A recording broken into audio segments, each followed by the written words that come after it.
Good afternoon to you all. Okay.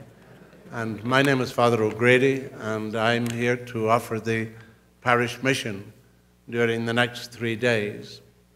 And so I've been talking at all the masses today, trying to, invite people of Prescott or wherever to join me for some or all of the mission.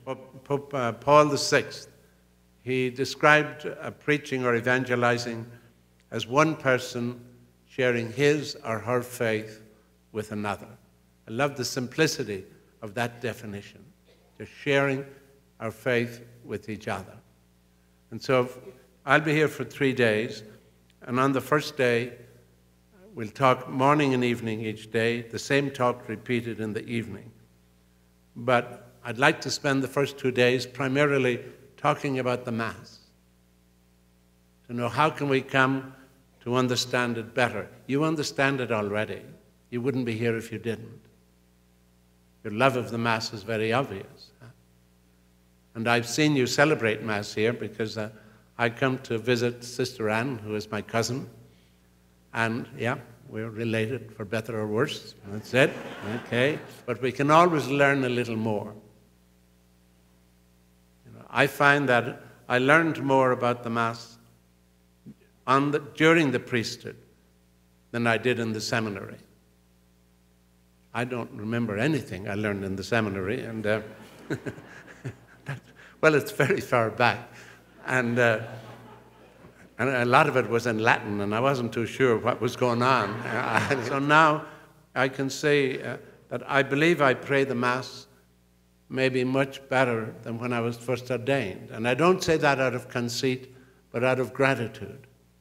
I have a little incident that I love to share.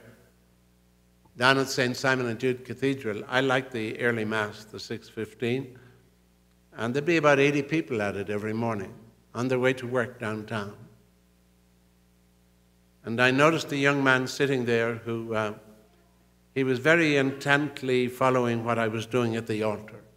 I could just feel it.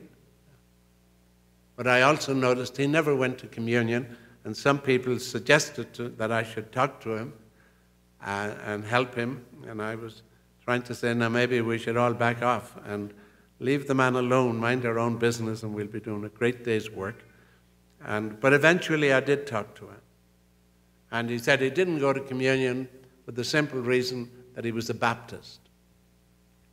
And that's when I felt that I hadn't asked him either, And I remember teasing him and saying, now what are we going to do with you? Where will we fit you into the program? And so we became good friends and went to breakfast, maybe 1 day a week for many, many weeks.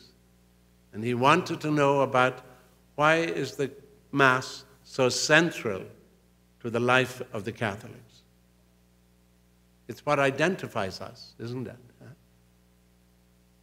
What do they bring to the altar when they come? What do they take from it? And it was great. I just loved sitting there trying to answer his questions, knowing that I would see him a week later if I didn't have the answer he wanted. And it wasn't so much answers, but just poking our way through it. And I remember he asked, how is what we do at Mass, how does it affect the rest of your day, Father? Is it connected to it? Or is it just an isolated little thing? Well, wonderful questions.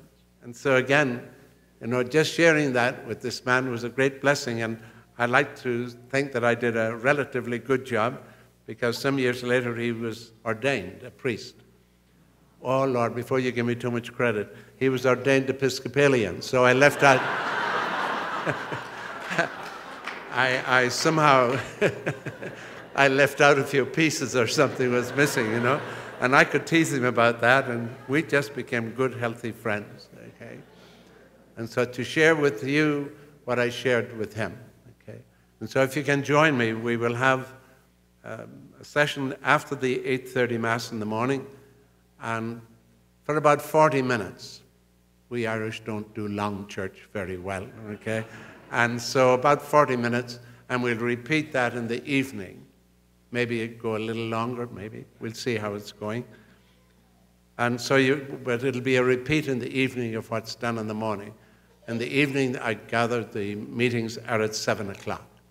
So right after the 8:30 Mass, and then at 7 o'clock in the evening. Okay? God bless, and thank you very much.